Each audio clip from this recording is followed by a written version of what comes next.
My YouTube channel. So, ఈరోజు మనం operators in Java అనే టాపిక్ గురించి చెప్పుకోబోతున్నాం. సో, అసలు ఆపరేటర్స్ అంటే ఏంటి అనేది మనం ఇక్కడ చూద్దాం.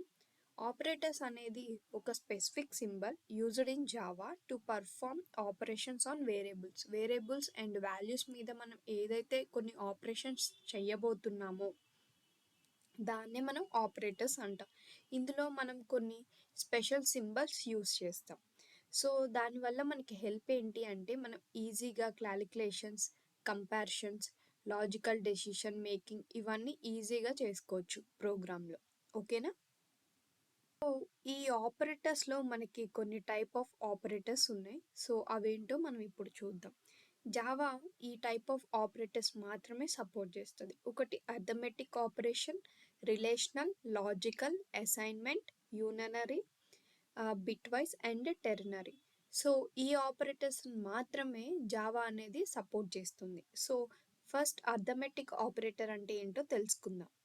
సో ఈ అర్థమెటిక్ ఆపరేషన్స్ ఏంటి అంటే బేసిక్ మ్యాథమెటికల్ ఆపరేషన్స్ని పర్ఫామ్ చేస్తుంది. లైక్ మనం టూ నెంబర్స్ని ఎడిషన్ చేయాలంటే ప్లస్ సింబల్ యూజ్ చేస్తాం.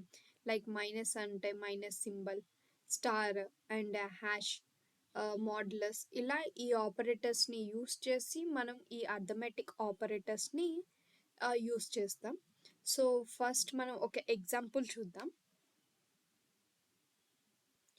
సో ఈ అర్థమెటిక్స్ ఒక ఎగ్జాంపుల్ చూడండి. ఫస్ట్ నేను ఇంట్ ఏ అనేది 10 తీసుకున్నాను, నెక్స్ట్ బి అనేది 3 తీసుకున్నాను. సో ఈ అర్థమెటిక్ ఆపరేటర్స్ని యూస్ చేసి నేను కొన్ని క్యాలిక్యులేషన్స్ చేద్దాం అనుకుంటున్నాను.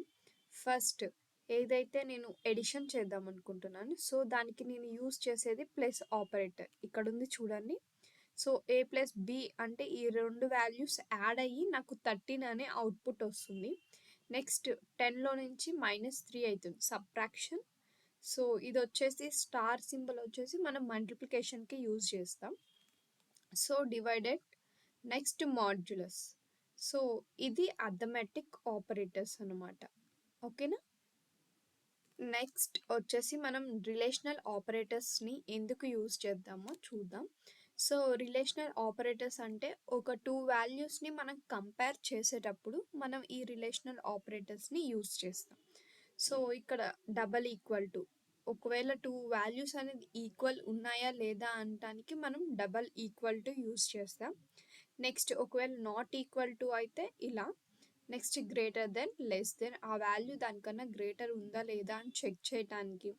సో ఇవన్నీ మనం డెసిషన్ మేకింగ్ దాంట్లో యూస్ చేస్తాం, అవి తర్వాత చూద్దాం.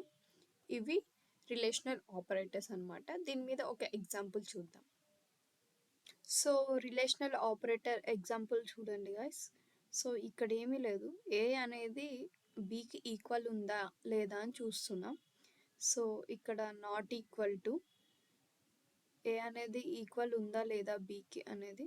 సో ఏ అనేది బీ కన్నా గ్రేటర్ ఉందా, లెస్ ఉందా, గ్రేటర్ దెన్ ఆర్ ఈక్వల్ ఉందా, లెస్ దెన్ ఆర్ ఈక్వల్ ఉందా అని ఇక్కడ చెక్ చేస్తున్నాం. సో ఇది అనమాట రిలేషనల్ ఆపరేటర్. ఇప్పుడు మనం వచ్చేసి లాజికల్ ఆపరేటర్స్ని ఎందుకు యూస్ చేస్తామంటే ఒక మల్టిపుల్ కండిషన్స్ ఉంటే వాటిని ఎలా ఆపరేట్ చేయాలో తెలియనప్పుడు మనం లాజికల్ ఆపరేటర్స్ యూస్ చేస్తాం. సో అవన్నీ క్యాలిక్యులేట్ చేసి మనకి రిజల్ట్ అనేది బులియన్లో ఇస్తుంది. సో ఇక్కడ మనకి లాజికల్ ఆపరేటర్స్ ఏమేమి ఉన్నాయి, logical end, logical are, logical not. Suppose end ఎప్పుడు వర్క్ అవుతుందంటే టూ కండిషన్స్ అనేవి ట్రూ అయితేనే మనకి ఆ స్టేట్మెంట్ అనేది ట్రూ ఇస్తుంది. అందులో ఏ ఒక్క కండిషన్ అయినా ఫాల్స్ ఉంటే మనకి ఖచ్చితంగా ఫాల్సే వస్తుంది. లాజికల్ ఆర్ అంటే ఏంటి, ఏవైతే ఏదైనా స్టేట్మెంట్లో ఒక ట్రూ ఒక ఫాల్స్ ఉన్నా మనకి ట్రూ అనే ఇస్తుంది. ఓకేనా? లాజికల్ నాట్ అంటే ఆపోజిట్ అనమాట. ఇప్పుడు మనకి ట్రూ ఉంటే ఫాల్స్ ఇస్తుంది, ఫాల్స్ ఉంటే ట్రూ ఇస్తుంది, అలాగా. ఓకేనా? సో దీని మీద ఒక ఎగ్జాంపుల్ చూద్దాం. సో ఇక్కడ ఎగ్జాంపుల్ చూడండి. నేను బులియన్లో ఎక్స్ అనేది ట్రూ తీసుకున్నాను అండ్ వై అనేది ఫాల్స్ తీసుకున్నాను. మనకి లాజికల్ అవుట్పుట్ ఎండ్ అవుట్పుట్ ఎలా వస్తుంది అంటే ఈ రెండు ట్రూ ఉంటే మాత్రమే నాకు ఇక్కడ ట్రూ అని ఇస్తుంది. సో ఇక్కడ నాకు అవుట్పుట్ వచ్చేసి ఫాల్స్ వస్తుంది. ఇందులో ఏదైనా ఒక్కటి లాజికల్ ఆర్ ఎలా వర్క్ చేస్తుంది, ఏదైనా ఒక్కటైనా ట్రూ ఉన్నా నాకు అవుట్పుట్ ట్రూ అనే వస్తుంది. సో ఇక్కడ నాకు అవుట్పుట్ ట్రూ అని వస్తుంది. సో ఇదేంటి ఆపోజిట్ అనమాట. ఇక్కడ నాకేముంది ట్రూ అని ఉంది, ఎక్స్ అనేది ట్రూ అని ఉంది కాబట్టి నాకు ఆపోజిట్లో ఎక్స్ అనేది ఫాల్స్ వస్తుంది.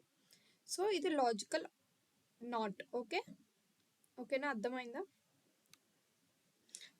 సో ఇక్కడ నెక్స్ట్ వచ్చేసి అసైన్మెంట్ ఆపరేటర్. దీన్ని మనం ఎందుకు యూజ్ చేస్తామంటే to assign values to variable.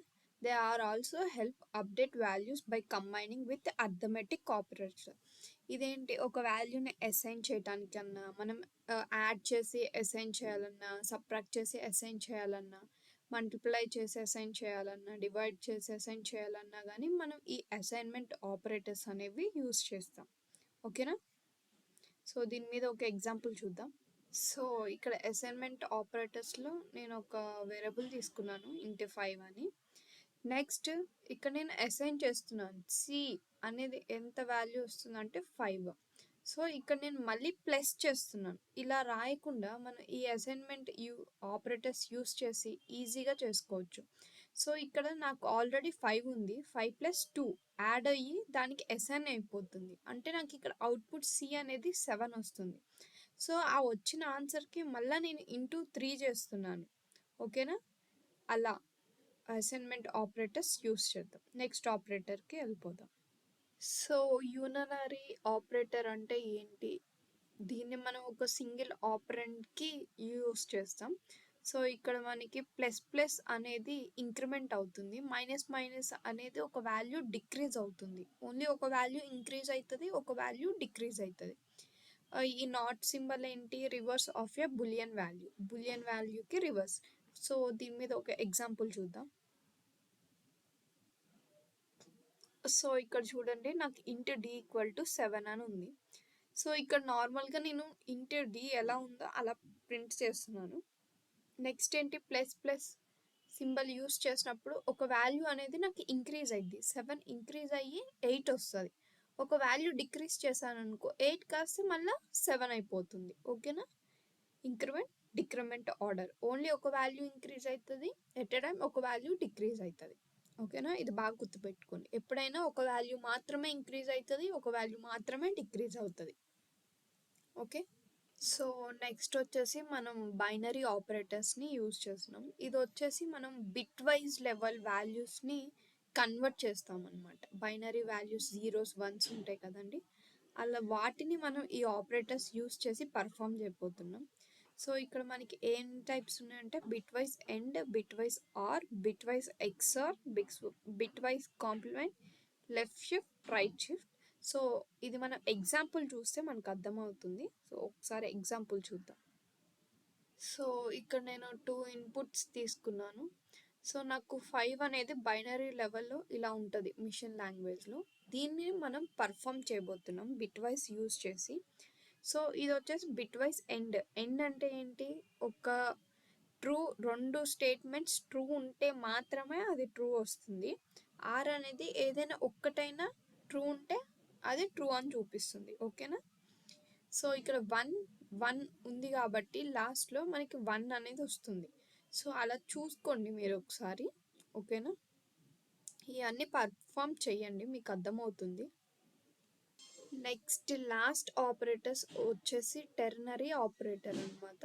ఇది ఒక షార్ట్ హ్యాండ్ ఆపరేటర్. ఇది if else condition decision making దాంట్లో యూస్ చేస్తాం, కండిషన్ స్టేట్మెంట్స్లో. సో అన్ని ఇఫ్ ఎల్స్ అలా ఇవ్వకుండా మనం ఒక్కసారి మన కండిషన్ రాసి దాని వాల్యూ, ఒకవేళ అది ట్రూ అయితే ఏం అవుట్పుట్ రావాలి, ఒకవేళ అది ఫాల్స్ అయితే ఏం అవుట్పుట్ రావాలి అని చెప్పి మనం ఒకేసారి ఇస్తాం. సో ఇక్కడ చూడండి, ఇంట్ ఏ అనేది గ్రేటర్ దెన్ బియా. ఒకవేళ ఏ అనేది గ్రేటర్ దెన్ అయితే ఇక్కడ ఏ అనేది అవుట్పుట్ వస్తుంది. ఎల్స్ ప్లేస్లో మనకి ఇక్కడ డైరెక్ట్ బి అని వచ్చేస్తుంది. మనం ఎల్స్ రాయాల్సిన అంత అవసరం లేదు. సో ఇది ఒక షార్ట్ హ్యాండ్ అనమాట. ఇది మనం పెద్ద పెద్ద ప్రోగ్రామింగ్ లాంగ్వేజెస్ ప్రోగ్రామ్స్ చేసేటప్పుడు మనకి యూజ్ అవుతుంది, ఒకసారి చూసుకోండి. సో ఇదే అనమాట. ఈ వీడియో కనుక మీకు నచ్చినట్టయితే like, share and subscribe. By.